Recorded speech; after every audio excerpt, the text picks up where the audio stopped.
অবশেষে নরেন্দ্র মোদি বাধ্য হলেন ডক্টর মোহাম্মদ ইউনূসকে কাছে টানতে, ডক্টর মোহাম্মদ ইউনূসের সাথে বৈঠক করতে।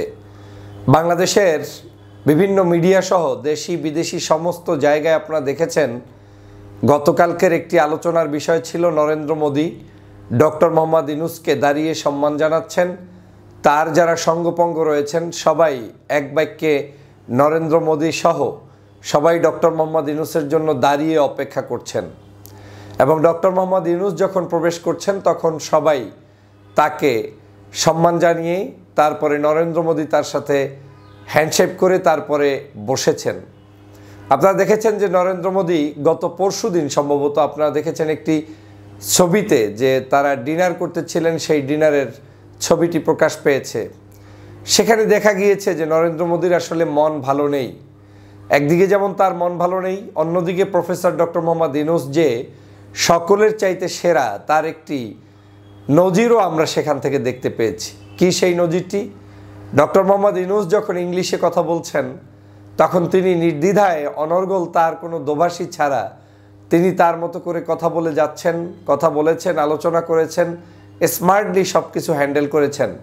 কিন্তু নরেন্দ্র মোদিকে দোভাষী পিছনে রেখেই কিন্তু তার সেই ইংলিশগুলোকে ট্রান্সলেট করে তারপরে কথা বলতে হয়েছে। ডক্টর মোহাম্মদ ইউনূস যে বাংলাদেশের জন্য কত বড় একটি নেয়ামত, কত বড় একটি ভাগ্যবান আমরা, সেটা আজ আস্তে আস্তে ধীরে ধীরে আমরা কিন্তু অনুভব করতে পারছি। আমি শুরু থেকেই বলেছিলাম যে ডক্টর মোহাম্মদ ইউনূস না থাকলে এই গভর্নমেন্ট এতদিন টিকে থাকতে পারতো না, এবং যে পরিমাণ ষড়যন্ত্র পার্শ্ববর্তী দেশ থেকে করা হয়েছে এই ষড়যন্ত্রের কারণেই আমাদেরকে ভেস্তে যেতে হতো, কারণ এই জনগণের বিরুদ্ধে প্রতিনিয়তই তারা ষড়যন্ত্র চলমান রেখেছে। কিন্তু আমরা থাইল্যান্ডের এই বৈঠকের পরে এখন মনে করতে পারি যে ভারত, পার্শ্ববর্তী দেশ এবং দেশের প্রধানমন্ত্রী নরেন্দ্র মোদি এখন বাংলাদেশের ব্যাপারে ভিন্ন কোনো চিন্তা করছে। তারা এখন বাধ্য হচ্ছে ডক্টর মোহাম্মদ ইউনূসের সাথে কথা বলতে, বাংলাদেশকে নিয়ে আবার নতুন করে সেই কৌশলগত দিকে তারা আগাতে চাচ্ছে। আপনারা জানেন ভারত সবসময় আমাদের এই বাংলাদেশের ক্ষেত্রে আওয়ামী লীগকে পুনর্বাসন করা, শেখ হাসিনাকে পুনর্বাসন করা, আওয়ামী লীগের অধীনেই বাংলাদেশটাকে পরিচালিত করা, এটা একটা তাদের চিরাচরিত অভ্যাস এবং এখনও তারা সেটা কল্পনা করেন। কিন্তু ডক্টর মোহাম্মদ ইউনূসের পরিকল্পনার সামনে তারা আজকের নতুনভাবে এমনভাবে ধরাশায়ী হচ্ছে যেটা আমাদের বাংলাদেশের কূটনীতিতে এক বিরল দৃষ্টান্ত হয়ে থাকবে। আপনারা জানেন যখন চীন সফর করেছে ডক্টর মোহাম্মদ ইউনূস তখনই কিন্তু ভারতের মাথা গরম হওয়া শুরু হয়ে গিয়েছে। চীন সফরকে কেন্দ্র করে বেশ কয়েকদিন বাংলাদেশ বেশ উত্তেজনাকর অবস্থায় ছিল। এদিকে সেদিকে মারামারি, কাটাকাটি, বিভিন্ন ধরনের অনৈতিকতা, আপনার প্রশাসনিক দুর্বলতা, কেমন জানি একটা অস্থির স্বভাবের সমস্ত দেশের মধ্যে গুজব রটানো হচ্ছে। মোদি আপনার কি বলে শেখ হাসিনা আসবে আর বাংলাদেশ থেকে পালিয়ে যাবে ডক্টর ইউনূস, জরুরি অবস্থা ঘোষণা, সেনাবাহিনীকে নিয়ে বিতর্কিত মন্তব্য, বিভিন্ন কারণে বাংলাদেশে মনে হচ্ছিল যেন কি জানি কি ঘটে যায়। কিন্তু আমি বলেছিলাম যে চীন সফরকে কেন্দ্র করে এমনই ঘটনা বিভিন্ন সময়ে আওয়ামী লীগ এবং ষড়যন্ত্রবাদেরা ঘটিয়েছিল, পূর্বেও ঘটিয়েছিল। আপনার নিশ্চয়ই মনে আছে একসাথে 64টা আপনার জেলায় বোমা হামলা, এই 63-64 জেলায় যে বোমা হামলা হয়েছিল সেই সময়ও কিন্তু চীন সফরকে কেন্দ্র করে, তৎকালীন সময় খালেদা জিয়া সেই চীন সফরকে কেন্দ্র করে এই বোমা হামলা হয়ে দেশ বিরুদ্ধে ষড়যন্ত্র হয়েছিল। তারপরে আপনারা জানেন এই শেখ হাসিনা কিন্তু চীন সফর করে এসে বিদায় নিতে হয়েছে, তিনি কিন্তু সেখান থেকে ভালো কোনো ফল নিয়ে আসতে পারেন নাই বাংলাদেশের জনগণের জন্য। তো ডক্টর মোহাম্মদ ইউনূসের এই চীন সফরটা একটা টার্গেটেড ছিল, যেমন ডক্টর মোহাম্মদ ইউনূসের জন্য এটা ছিল একটা অবশ্যই উচ্চতর জায়গায় পৌঁছে যাওয়ার জন্য একটি সুন্দর দিকপাল হিসাবে। অন্যদিকে আওয়ামী লীগ এবং দোসররা এবং ষড়যন্ত্রবাজরা এই চীন সফরকে সহ্য করতে পারে নাই, তারা এটাকে যে কোনো মূল্যে ভেস্তে দিতে চেয়েছে, বন্ধ করে দিতে চেয়েছে, সেটার জন্য তারা ষড়যন্ত্র করেছে। কিন্তু দেখেন কি রবের খেলা, চীন সফর ঠিকই সুষ্ঠু সুন্দরভাবে হলো, শুধু সফর সুষ্ঠুভাবে হলো না, সেখানে এমন কিছু চুক্তি হলো যেই চুক্তিগুলোর সাথে বিনা কারণেই পূর্বে আমার দেশের জনগণ ভারতে যেতে অভ্যস্ত ছিল। যেমন চিকিৎসার জন্য স্বল্প খরচে চিকিৎসা, ভালো চিকিৎসা, এই জাতীয় জিনিসগুলো আমরা কিন্তু সেখান থেকে পিক করতাম। চীন ঘোষণা করছে তার দেশের নাগরিকদের ফ্যাসিলিটিস যেভাবে পাচ্ছে সেম খরচে বাংলাদেশের নাগরিকরা এখন চিকিৎসা নিতে পারবে। শুধু তাই না, চীন থেকে বিশেষায়িত হাসপাতাল নির্মাণ করা হবে বাংলাদেশে, যেখানে বাংলাদেশের জনগণ আর বাহিরে না গিয়েও চিকিৎসা ব্যবস্থার সুবিধা নিতে পারবে। এই বিষয়গুলো কিন্তু এখন জনতার সামনে চলে এসেছে। ভারত কিন্তু চাপা তাদের যে ক্ষোভ, এই ক্ষোভ আরও এখন নতুন করে ক্ষোভ তো দেখাতে আর পারছে না, নতুন করে জ্বলে পুড়ে ছারখার হয়ে যাচ্ছে। অন্যদিকে দেখেন 1 লক্ষ লোক নিয়ে ডক্টর মোহাম্মদ ইউনূস তিনি ইফতার মাহফিল করলেন সকল আপনার বাংলাদেশের এই যে রোহিঙ্গা যারা অবস্থান করছেন তাদেরকে নিয়ে, এবং তাদেরকে সেখানে গিয়ে তিনি যে অভয় বাণী শোনালেন, যে বক্তব্য দিলেন, ইতিহাসের পাতায় নতুন করে আবার তিনি নোবেল পাওয়ার মতো বক্তব্য দিয়েছেন। এবং আপনারা নিশ্চিত থাকেন ডক্টর মোহাম্মদ ইউনূস হয়তো তার জীবদ্দশায় আবারও নোবেল পুরস্কার পেতে পারেন, এবং সেরকম কাজই তিনি সংগঠিত করছেন, এবং সেরকম একজন ব্যক্তিত্বই আসলে ডক্টর মোহাম্মদ ইউনূস। ডক্টর মোহাম্মদ ইউনূস সেই 1 লক্ষ লোকের সামনে বলে এসেছিলেন যে আপনারা আগামী ঈদে, এই ঈদে তো আর সম্ভব নয়, আগামী ঈদে আপনারা আপনাদের নিজ বাড়িতে গিয়ে আপনারা ঈদ করতে পারবেন, কবর জিয়ারত করতে পারবেন, রোজা রাখতে পারবেন।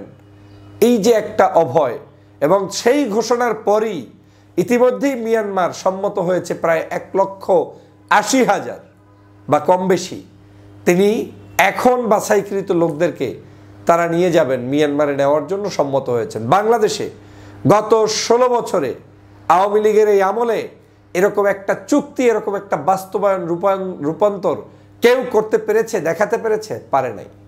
শুধু মুখের ভুলি দিয়ে, মুখের আওয়াজ দিয়ে জনগণকে ভুলভাল বুঝিয়ে রাখা হতো। আর সেই সময়ও এই মানুষগুলোকে এখানে স্থান দিয়ে তখন টার্গেট ছিল যে কোনো মূল্যে কোনো একটা নোবেল জয়ী হওয়া যায় কিনা। আসলে পরিকল্পনা করলেই নোবেল জয়ী হওয়া যায় না। নোবেল জয়ী হতে হলে নিজের মনের ভিতরের সেই অবস্থানটাও থাকতে হয় নোবেল জয়ী হওয়ার মতো মানের। আপনি যেই নেতাকে টুস করে ছেড়ে দিয়ে পদ্মা সেতু থেকে মেরে ফেলবেন, সেই নেতার মুখ থেকে আপনার বিরুদ্ধে একটা শব্দচয়ন হয় নাই যে আপনাকে টুস করে ফেলে দিবে, ছেড়ে দিবে। যাই হোক বন্ধুরা, আমার আজকের এই সকল সামগ্রিক কারণে এখন নরেন্দ্র মোদী বাধ্য হচ্ছে যে আজকের এই বাংলাদেশের সাথে সম্পর্ক আবার কিভাবে উন্নতি করা যায়, কিভাবে তারা আমাদের কাছাকাছি আসতে পারে, তার একটা নজির তিনি স্থাপন করতে চান।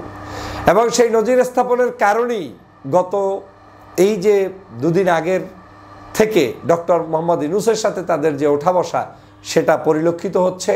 এবং ডক্টর মোহাম্মদ ইউনূসকে তারা যেভাবে এখন সম্মান করার জন্য একেবারে বিদিক হয়ে যাচ্ছে, এটা প্রমাণ করে যে তারা ভুল বুঝতে পারছে। বাংলাদেশকে নিয়ে যারা ষড়যন্ত্র করছেন, ভারতের সাথে দাদাগারি করে যারা ইউনূসকে সরাবেন বলে ভাবছেন, কোনোদিন সম্ভব নয়। ডক্টর মোহাম্মদ ইউনূস যতদিন থাকার ততদিন থাকবে, তবে তিনি একটি সম্মানজনক অবস্থানেই থাকবে। তিনি কখনোই জোর করে ক্ষমতায় থাকবে না। আমার তো বিশ্বাস তিনি জুনের মধ্যে নির্বাচন চেয়েছেন, তিনি জুনের মধ্যেই নির্বাচন করে বিদায় নেবেন। ডিসেম্বর থেকে জুন এই শব্দটা শুরু থেকে তিনি বলেছেন, এখনো বলছেন। কিন্তু এই ডক্টর মোহাম্মদ ইউনূস আজকের বিশ্বের কাছে একজন সম্মানের পাত্রে পরিণত হয়েছে, এবং বিশ্ব তাকে এখন সম্মান দেয়। দেখেন তারা যে অর্গানাইজেশন নিয়ে আজকের সেখানে সব অনুষ্ঠান করেছে, সেখানে বিভিন্ন দেশের প্রধানরা উপস্থিত থেকেছে, সেখানেও ডক্টর মোহাম্মদ ইউনূসের সম্মানটা আপনারা একটু তাকিয়ে দেখেন। এবং ডক্টর মোহাম্মদ ইউনূস সেখানে কি ভাষায় বক্তব্য দিয়েছে, এবং নেক্সট 2 ইয়ার্সের জন্য সেটা বাংলাদেশ সেখানে প্রতিনিধিত্ব করবে, চেয়ারম্যানশিপের দায়িত্ব নিয়েছে প্রেসিডেন্ট হিসাবে। তো সেই জায়গায় আজকের ডক্টর মোহাম্মদ ইউনূস এভাবে করে প্রত্যেকটি জায়গায় কিন্তু আমাদেরকে মুখ উজ্জ্বল করছে, দেশের মানুষের মুখ উজ্জ্বল করছে। ভারত ধীরে ধীরে পরাস্ত হবে এবং পরাস্ত হচ্ছে, এবং তাদের পরাস্ত হওয়ার কয়েকটা নমুনা কিন্তু আমরা ইতিমধ্যেই লক্ষ্য করেছি। তারা দাঁড়িয়ে থেকে ডক্টর মোহাম্মদ ইউনূসকে রিসিভ করা, তারা দাঁড়িয়ে থেকে ডক্টর মোহাম্মদ ইউনূসকে সম্মান জানানো, ইউনূসের সাথে বৈঠক করার জন্য বেদিক হয়ে যাওয়া। এবং ডক্টর মোহাম্মদ ইউনূসের কৌশলটা দেখেন, ইউনূস কিন্তু ভারতকে কখনোই এমনভাবে ঘায়েলও করে নাই যেটা একেবারেই সচরাচর সস্তা দামের ঘায়েল করা। তিনি ভদ্র মার্জিত ভাষায় কথা বলতেন, তিনি বাংলাদেশের বিষয়ে কথা বলতেন, তিনি 7 সিস্টার্স নিয়ে কথা বলতেন, এমন এমন জায়গায় তীর নিক্ষেপ করতেন যেগুলো ওদের ভিতরে নতুন করে কম্পন সৃষ্টি করেছে। তিনি বলেছে বাংলাদেশ শান্ত না থাকলে 7 সিস্টার্স শান্ত থাকবে না। এই একটা শব্দ কিন্তু তাদেরকে আজকের ঘুম ভাঙিয়ে দিয়েছে। এইভাবে করে তিনি যখন তার জায়গাগুলো ঠিক করে নিচ্ছেন এবং তিনি শুরু থেকে বলছেন যে আমাদের সম্পর্ক হবে ভারতের সাথে সাম্যের ভিত্তিতে, মর্যাদার ভিত্তিতে, তুমি আমাকে মর্যাদা দিবে, আমিও তোমাকে দিব। শেখ হাসিনার মতো বিক্রি করে দিব না, দালালি করব না। ওই কার্পেট ক্রস করে, লাল কার্পেট বাদ দিয়ে সবুজ ঘাস থেকে ক্রস করে তারপরে নেতা সাজতে যাব না শেখ হাসিনার মতো।